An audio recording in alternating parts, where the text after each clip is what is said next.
Hello everyone, welcome back in our judicial classes, that is AK judicial classes. आप सभी का अपने एके judicial classes में स्वागत है। So guys, today we are going to do Haryana urban control of rent and eviction act 1973 in this video. आज हम Haryana urban act control act को करेंगे, यहाँ पे पढ़ेंगे और उसके स्पेशली सेक्शन जो इंपॉर्टेंट है उसी को ज़्यादा डिटेल स्टडी करेंगे। अदर सेक्शन के लिए ऑलरेडी वीडियोस अवेलेबल होंगी video online.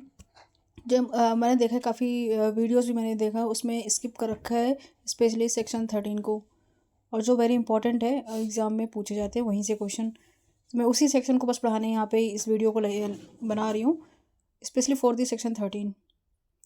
So let's start without wasting time. Section 13 ये बेयर एक्ट है, इसको आप देख लीजिए। बेयर एक्ट है, इस बेयर एक्ट में सेक्शन 13 देखिए, तुम डिटेल इसमें स्टडी की गई है। सेक्शन 13 में आपको दिखा देती हूँ, काफ़ी लेंदी भी है, तो इसलिए मोस्टली वीडियोस जो हैं यूट्यूबर्स इसको स्किप कर देते हैं, इन शॉर्ट समझा देते हैं। और जो कि बहुत ही इंपॉर्टेंट सेक्शन है ये, यहीं से क्वेश्चन 3-4 तो पूछे जाते हैं, जितने भी क्वेश्चन आते हैं यहीं से आते हैं, 1-2 अपील के लिए पूछ लिए जाते हैं। तो ये सारे प्रोविजंस हैं। इसका मैंने ये जो हाईलाइटेड वर्ड है मैंने इस पेज पे लिखा हुआ है और वही इंपॉर्टेंट है। अब इसको भी पढ़ाऊँगी साथ में और इसको भी पढ़ाऊँगी साथ में, हम दोनों पढ़ेंगे, ठीक है। पहले हम इसे पढ़ लेते हैं जो मेरे ये बनाया मैंने शॉर्ट में, ये देखिए। इसको मैं थोड़ा सा वीडियो को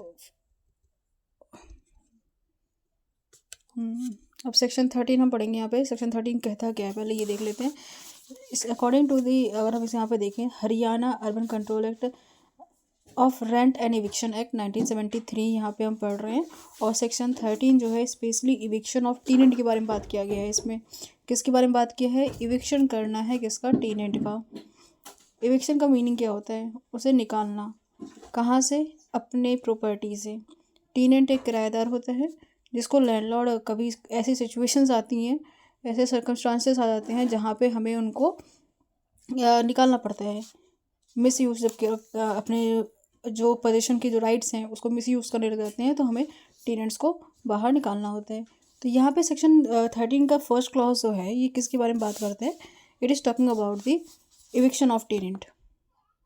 इविक्शन इज स्पेशली, अगर हम देखा जाए, मैंने यहाँ पे लिखा है नॉट अलाउ। इस जो इविक्शन है अलाउ नहीं किया जाता है as per the law. Eviction is not allow but except there is some provision. अब ऐसे तो हो नहीं सकता every provision, there is some exception also. तो जो भी प्रोविजंस होते हैं उसमें एक्सेप्शन तो ज़रूर होते हैं। और यहाँ पे एक्सेप्शन ये है कि अगर वो सेक्शन जो है एक्सेप्शन दिया है वो सब क्लॉज 2 में दिया गया है सेक्शन 13 के। उसमें क्या बताया गया है? अगर लैंडलॉर्ड जो है shall apply the controller with opportunity to tenant given. Means ये मैंने शॉर्ट में लिखा है, इसका मतलब यही है, लैंडलॉर्ड जो है अगर ऐसे ही सिचुएशन आ जाते हैं, जो भी नीचे हम पढ़ेंगे इसमें कुछ सिचुएशंस, अगर ऐसे सिचुएशन इन फ्यूचर आ जाते हैं तो उसके लिए सबसे पहले लैंडलॉर्ड जो है वो अप्लाई करेगा कंट्रोलर को। और कंट्रोलर को अप्लाई करने से पहले, कंट्रोलर कौन है? रेंट कंट्रोलर, जो कंट्रोल करता है पूरा, एक गवर्नमेंट बॉडी है। इसका अलग एक प्रोविज़न है, उसको हम डिटेल पढ़ेंगे और वो सेक्शन 2C में आई थिंक एक्सप्लेन किया हुआ था, उसको देख लें। लैंडलॉर्ड जो है वो अप्लाई करता है कंट्रोलर को।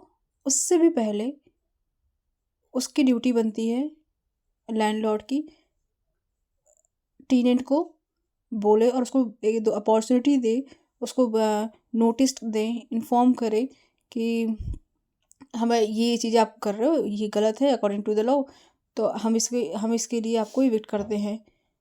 अब उसके लिए भी अभी उसके बहुत सारे प्रोविजंस नीचे दिए गए हैं, इसके अंदर हम डिटेल पढ़ेंगे कि और भी बोनाफाइड नीड्स होती हैं सम टाइम, तो वहाँ पे भी निकालना पड़ता है। उसके लिए हमने कभी इन्फॉर्म करना ज़रूरी है टीनेंट को।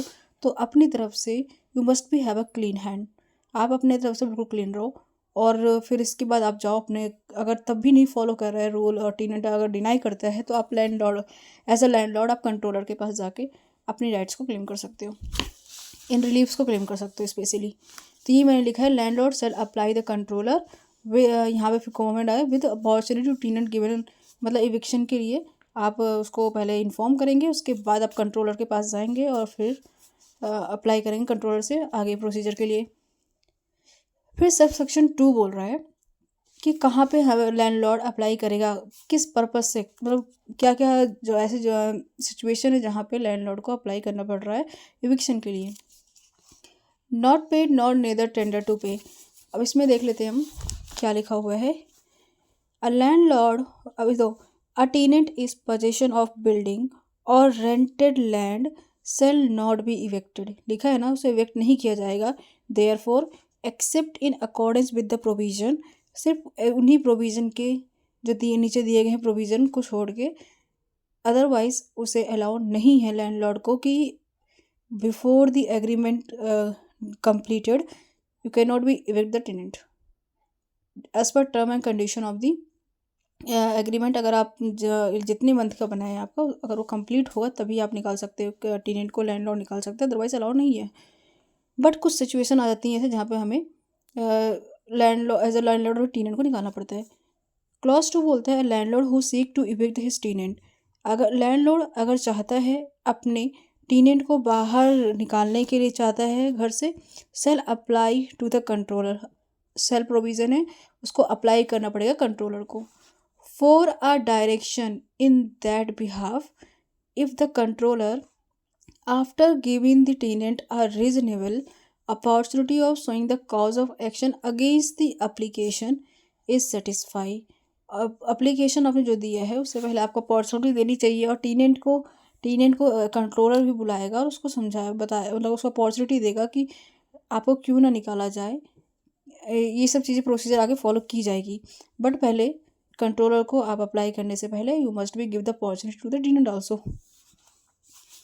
फर्स्ट बोल रहा है कि टेनेंट जो है अब क्या है यहाँ पे, क्या क्या रीज़न हो सकता है। अगर जो टेनेंट है हैज़ नॉट पेड और tender to the paid due from him in respect of the building और rented land with in a 15 day.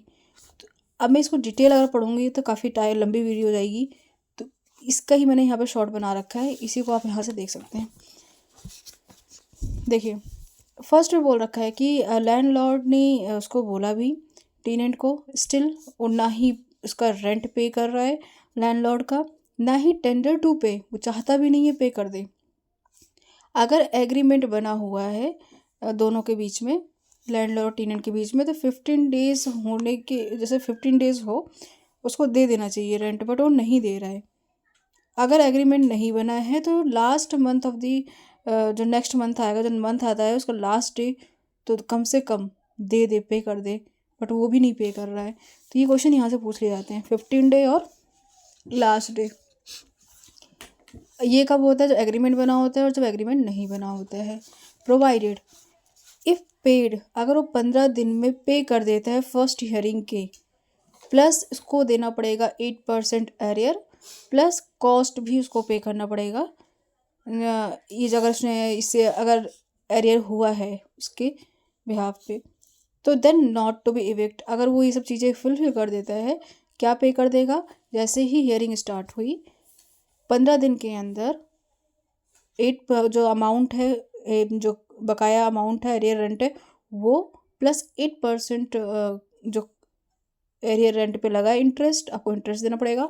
8% जो है इम्पॉर्टेंट है, 6% नहीं है, 8% है, क्योंकि और भी हमने देखा है कि टीपी और हर जगह 6% बात की गई, यहाँ पे 8% बात की गई है, प्लस कॉस्ट भी आपको देना पड़ेगा।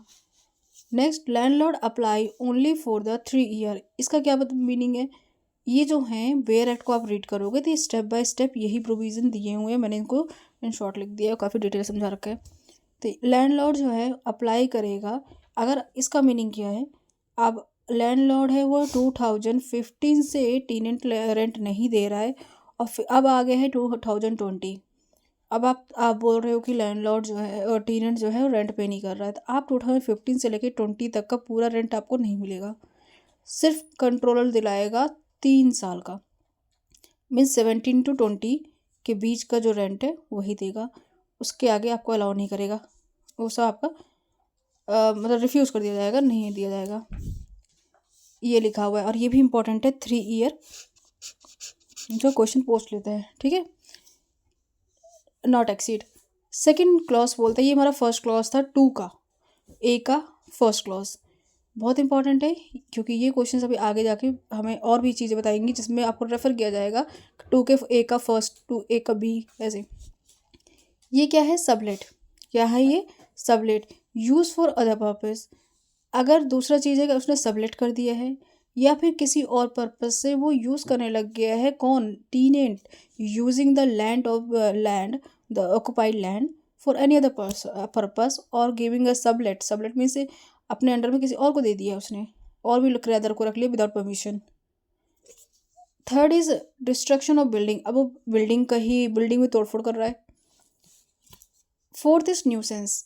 काफ़ी डिस्टर्बेंस क्रिएट कर रहा है, म्यूज़िक प्ले कर रहा है या फिर ऐसे ऐसे एक्टिविटीज़ कर रहा है जो आप खुद को, लैंडलॉर्ड की बिल्डिंग को या फिर नेबर की बिल्डिंग को भी प्रोवाइड कर रहा है, प्रॉब्लम क्रिएट्स कर रहा है। ठीक है, अपने बिल्डिंग्स को और नेबर के बिल्डिंग्स में भी डिस्टर्बेंस और न्यूसेंस क्रिएट कर रहा है। हिल स्टेशन, अगर कहीं आपका हरियाणा में कहीं हिल स्टेशन है, वहाँ पे कोई किराएदार रहता है तो 4 महीने से कंटिन्यू है नहीं, गेट बंद करके लॉक करके चला गया है, 4 महीना हो गया अभी तक आया नहीं, तो उसके लिए भी आप कंट्रोलर के पास एज अ लैंडलॉर्ड अप्लाई कर सकते हो regarding eviction of the tenant. ये सारे प्रोविज़न आपको मैं दिखा देती हूँ, डायरेक्ट में भी हैं। ये देखिए यहाँ पे मैंने लिख ही रखा है सबलेट, तो ये रहा। 2 है without consent of the landlord. अब कंसेंट नहीं थी लैंडलॉर्ड की तब भी उसने ट्रांसफ़र कर दिया, सबलेट कर दिया है। ठीक है, या फिर किसी अदर पर्पस के लिए यूज़ करने लग गया है। और यहाँ पे देखा कि जो बिल्डिंग है रेंटेड लैंड है, उसका क्या कर रहा है ये? टेनेंट हैज़ कमिटेड और cause to be committed such act is likely to impair the materials, मतलब बिल्डिंग को तोड़फोड़ करना। Fourth is a nuisance create करना, जो मैंने समझाया, अपना और साथ में पड़ोसी के जो बिल्डिंग्स हैं उसमें भी न्यूसेंस क्रिएट करवा रहा है वो। नेक्स्ट है with in a 3 month tenant should be put. अभी अगर ऐसे कुछ प्रोविजंस हो जाता है, अलाउ कर दिया जाता है 3 महीने के अंदर अंदर, लैंडलॉर्ड का कंट्रोल अलाउ कर देता है 3 महीने के अंदर ही अंदर, उसको ज़रूरी है वापस कर दे लैंडलॉर्ड को जमीन, उसका घर, और उसको खाली करके जाना पड़ेगा। 3 महीने का टाइम दिया जाएगा किसको? टेनेंट को, कि खाली कर दे और ज़मीन वापस कर दे, कमरा वापस कर दे। For put landlord in position. अब हम यहाँ पे और डिटेल पढ़ रहे हैं, हम ये सेकंड क्लॉज हमारा कंप्लीट हो गया। फर्स्ट क्लॉज बोल रखा था, प्रोविज़न नॉर्मली दिया था, समझाया था। सेकंड क्लॉज में हमने पढ़ा कि कुछ क्लॉजेस हैं, 4 क्लॉजेस थे टोटल, 5 क्लॉजेस थे। कितने क्लॉज थे? 5 क्लॉजेस थे, जिसमें ये दिया था कि कब कब क्या क्या सिचुएशन ऐसे रेस हो सकती है जिसकी वजह से 2 के ए का 5 क्लॉज था, जिसमें हमने पढ़ा कि क्या क्या सिचुएशन है जिसमें टेनेंट को हटाया जा सकता है और लैंडलॉर्ड जो है कंट्रोलर के पास अप्लाई कर सकता है, किसके लिए? इविक्ट करने के लिए। अब क्या हुआ? 3 महीने का टाइम कंट्रोलर देगा उसे, टेनेंट को, और उसे खाली करके लैंडलॉर्ड को position must be get with in a 3 month. अब सब क्लॉज 3 में आएंगे। जो 4 put the landlord in position. अब हम यहाँ पे पोजीशन दे रहे हैं किसको? लैंडलॉर्ड को। अब लैंडलॉर्ड चाहता है मेरा पोजीशन मुझे मिल जाए। अभी तो वो टेनेंट जो है डिस्टर्बेंस क्रिएट किया था, ये सब किया था। अब यहाँ पे क्या है, 3 का सब क्लॉज ये बोल रहा है रेसिडेंशियल पर्पस के लिए वो अपना घर खाली करवा रहा है, किसको? टेनेंट को। टेनेंट को खाली करवा रहा है landlord for the residential purpose. ठीक है, क्यों? जो रेसिडेंशियल मतलब रेसिडेंशियल उसका घर है और उसको पर्पस का रेसिडेंशियल ही पर्पस है, और चाहता है कि मैं रहना चाहता हूँ, मैं अपने बेटे को रखना चाहता हूँ, ये भी कोई और रीज़न है जिसकी वजह से टेनेंट को बोल दो खाली कर दे। ये इसके लिए अप्लाई कर रहा है कौन? लैंडलॉर्ड। ऑन ऑक्यूपेशन के लिए ये भी देखो बिल्कुल लाइन वाइज मैंने लिख रखा है। 3 का फर्स्ट, ए का फर्स्ट और सेकंड यहाँ बात कर रहा है। ऑन ऑक्यूपेशन के लिए shall not have any other building concern area, या फिर अपने ऑक्यूपेशन के लिए और कोई उसके पास, अब यहाँ पे मैंने शॉर्ट में लिखा है कि कोई उसका खुद का अपना घर आसपास नहीं होना चाहिए, अपने उसको ऑक्यूपेशन करना है, इसलिए अब वो वापस मांग रहा है अपना घर। और कंडीशन ये है कोई आसपास का और कोई बिल्डिंग घर नहीं होना चाहिए। सेकंड है अपने बेटे के लिए, और या फिर जो मैरिड बेटा है उसके लिए। ठीक है, खाली करवा रहा है। सफिशेंट रीज़न देना ज़रूरी है तभी इविक्ट होगा, नहीं तो tenant shall not be allowed to evict. Third provision बोलता है कि टेनेंट जो है वो एम्प्लॉई था लैंडलॉर्ड के अंडर में, अब वो सीज हो चुका है, अब वो नहीं कर रहा है, तो जब तक था तब तक लैंडलॉर्ड ने अपने कंसेंट से, अपनी मर्ज़ी से, विलिंग से उसको दिया था कि आप इतने दिन तक रह सकते हो जब तक आप जॉब कर रहे हो या फिर मेरा वर्क कर रहे हो। जिस दिन नहीं करोगे उस दिन तुम्हें निकाल दिया जाएगा। अब उसको निकालने के लिए बात कही जा रही है बट वो निकल नहीं रहा है। तो यहाँ पे कंट्रोलर अप्लाई कर सकता है, कंट्रोलर को अप्लाई कर सकता है लैंडलॉर्ड।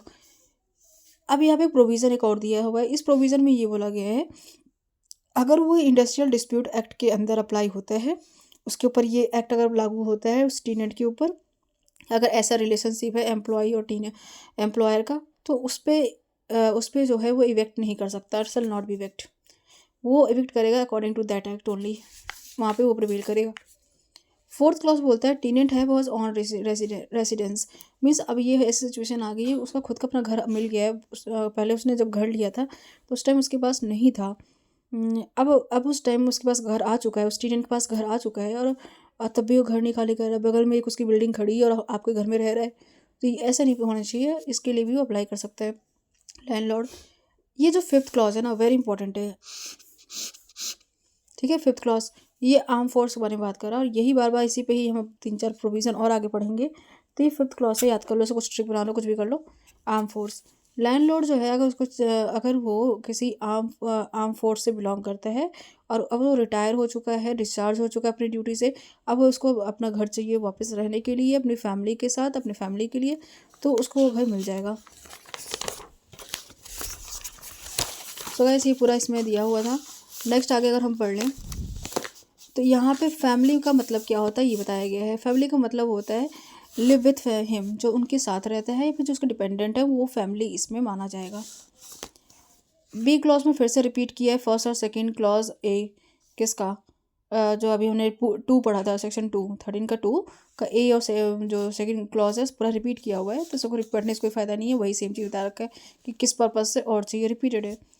सी जो है order from the authority to evict by the landlord, landlord apply for eviction tenant, या फिर ऐसी किसी कॉलोनी या घर में रहते हैं जहाँ पे इविक्शन अलाउ कर दिया गया है कि लैंडलॉर्ड को ही बोल दिया गया है अनऑथोराइज है, आप इस घर को तोड़ना पड़ेगा, आप इस लैंडलॉर्ड को कह दिया गया, नोटिस आ गया है, यहाँ का नक्शा वक्शा ठीक नहीं है, आप लोग को ये घर खाली करना पड़ेगा, तो वो टीनेंट को भी खाली करेगा ना साथ में, तो उसको खाली करने के लिए कह रहा है, वो खाली नहीं कर रहा है, तो यहाँ पे अप्लाई कर सकता है।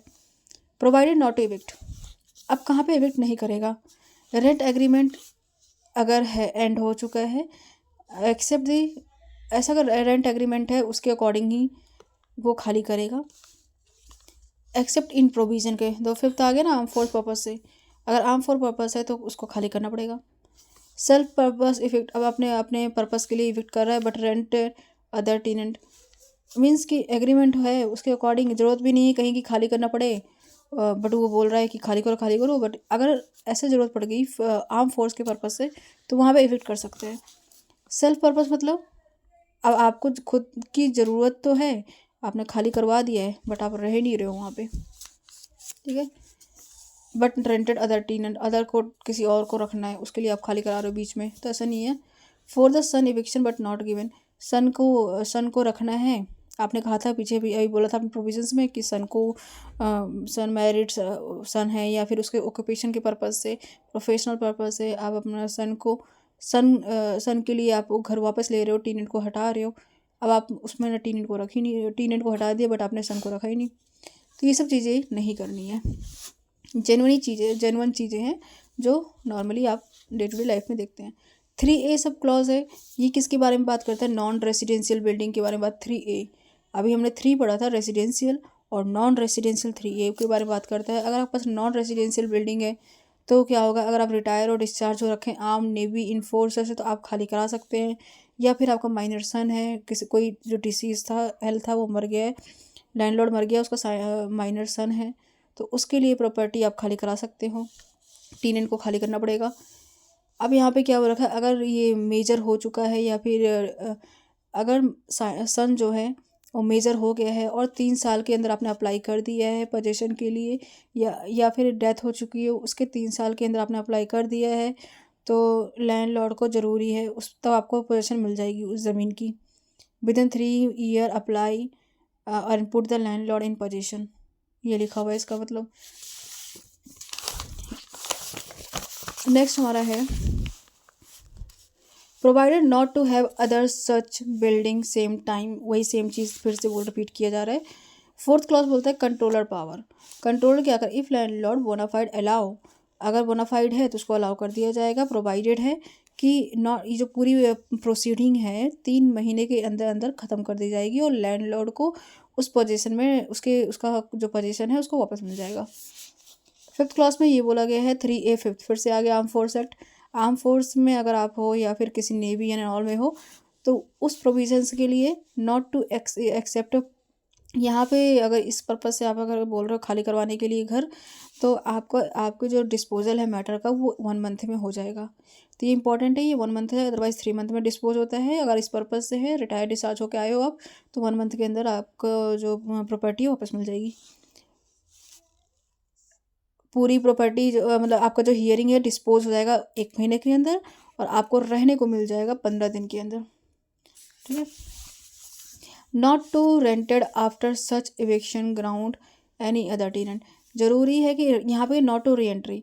अब यही हमने पीछे भी पढ़ा था कि दोबारा से अब री एंट्री नहीं मिलेगी किसको, आपको और या फिर आप बार बार ये कंट्रोलर के पास जाके आप कंप्लेन कर रहे हो और अपने आप के खुद ही मिस्टेक में हो, तब भी आपकी खुद ही फॉल्ट है और फिर भी आप जाके बाबा कंप्लेन कर रहे हो कंट्रोलर में कि मुझे दोबारा पोजीशन दो, दोबारा पोजीशन नहीं होगा ऐसा। जैसे कि बोनाफाइड रिक्वायरमेंट पर्पज से आपने लिया था रेसिडेंशियल और नॉन रेसिडेंशियल, बट आपने इविक्ट करने के बाद उसको उस बिल्डिंग को किसी और पर्पज से यूज़ करने लग गए, आप बोनाफाइड आपको रिक्वायरमेंट थी ही नहीं। मतलब ये ना उसने आपने इन पर्पज से लिया था बट आपने यूज़ नहीं किया उस पर्पज से, कंटिन्यू 12 महीने से देख रहे हैं खाली पड़ा हुआ है और 12 महीना हो चुका है और उसका कोई यूज़, आपने इसको यूज़ भी नहीं किया उस पर्पज से आफ्टर इविक्टिंग द टीनेंट। तो यहाँ पे टीनेंट के पास have the right to go to file a complaint against the such a landlord for taking repossession. ठीक है, री एंट्री टीनेंट ले सकता है, लैंडलॉर्ड नहीं बोल सकता कुछ इस पर। 3A जो है जैसे हमने पढ़ा था नॉन रेसिडेंशियल पर्पज से, आर्म फोर्स पर्पज से भी आपने लिया था, लास्ट 3 साल हो चुके हैं। बट और ये ऐसा है कि स्टेट, और हमने पीछे पढ़ा था कि स्टेट ने ऑर्डर किया है फिर भी आप स्टेट की बात नहीं मान रहे हो। आपने कहा पहले कि सरकार ने कह रखा है ज़मीन को तोड़वाना है, इसके पर्पज़ से ज़मीन खाली करवाना है, आपने टीनेंट को हटा दिया, उसका काफ़ी एक्सपेंस बैठ गया, आप न्यू जगह पे अपने रेंट लेने पे काफ़ी उसका एक्सपेंस भी हुआ। तो यहाँ पे इन interest of justice the controller under sub clause 7 500 rupees shall be paid by the landlord, order to pay the compensation of 500 rupees to the landlord by the landlord to the tenant। क्यों नहीं इस, क्योंकि यहाँ पे किसका fault था, landlord का। उसने इन सब चीज़ पर्पज से जो बोला था ज़मीन खाली करने के लिए, कमरा खाली करने के लिए, घर खाली करने के लिए, बट उसने खाली तो कर दिया बट उस पर्पज से यूज़ नहीं किया जा रहा है। इंपॉर्टेंट क्या है यहाँ पे 12 मंथ 15 दिन ये सब। नेक्स्ट आगे हम देखें यहाँ पे सेक्शन 13A किसके बारे में बात करता है, 3A नहीं, हमने 13 में पढ़ा 1 2 एंड 3। ठीक है, 3 और 3A पढ़ा हमने नॉन रेसिडेंशियल पर्पज से। 13A पढ़ रहे हैं हम। क्या प्रोसीजर होगा, क्या प्रोसीजर फॉलो किया जाएगा, समरी प्रोसीजर फॉलो किया जाएगा।